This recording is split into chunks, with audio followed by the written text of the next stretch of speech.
I'm Rob Richards and welcome back to my power and strength training series, where today's focus is all about the biceps, the one muscle group that every guy wants to train to be able to show off when he's out.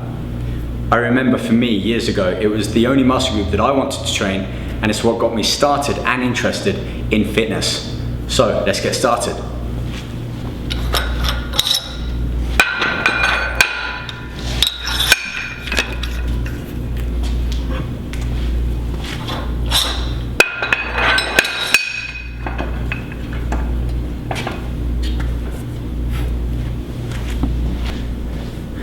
Now, the arm curl is one of the best mass building exercises to really help thicken out the arm and add some depth and width into the bicep head.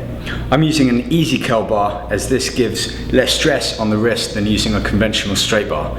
So first exercise, just warming up 15 or 20 repetitions with about 50% of your usual lifting weight.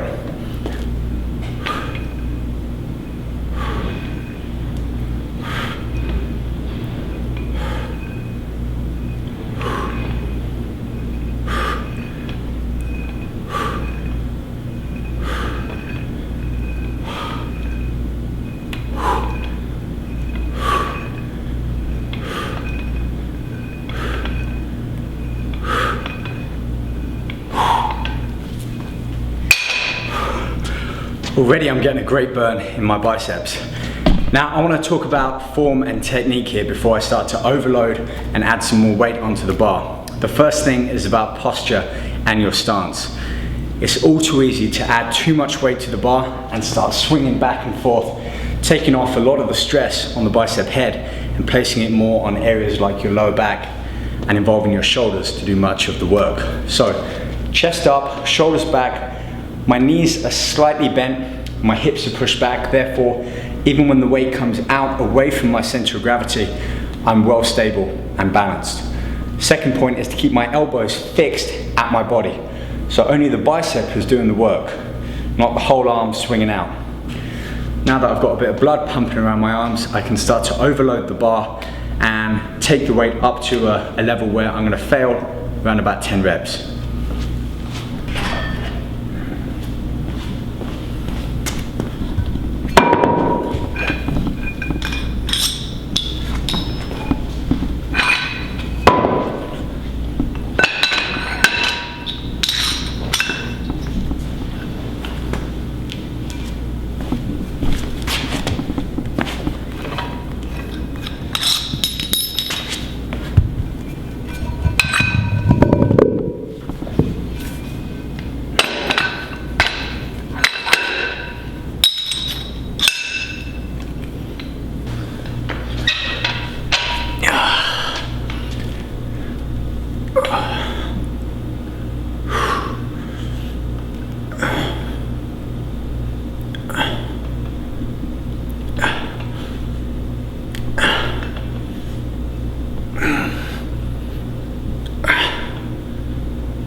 Yeah, that weight pretty much took me to my threshold, the point at which I can no longer lift that amount of weight without breaking my form.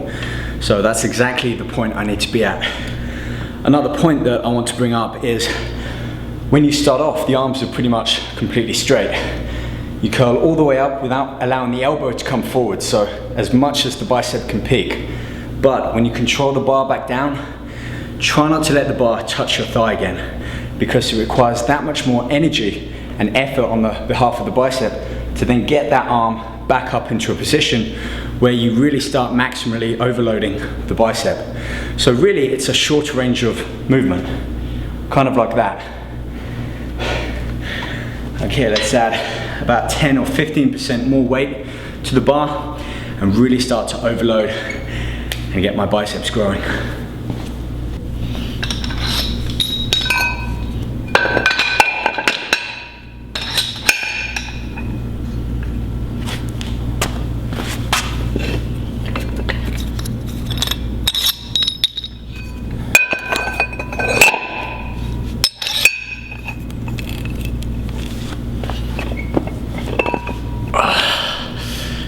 this one should do it.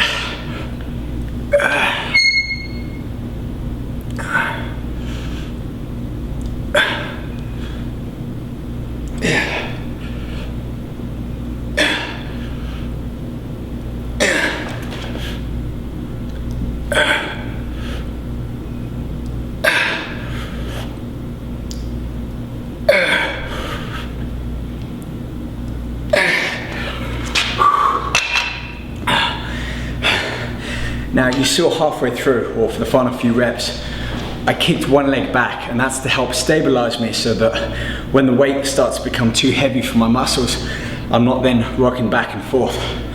So that's a good tip if you really overload and add more weight, is to put one leg back, keep the chest up, and it gives you much better support. The next point that I want to bring up is hand positioning on the bar. Now I've got quite a neutral position, about shoulder width apart, which keeps as much stress as I can on the main head of the bicep.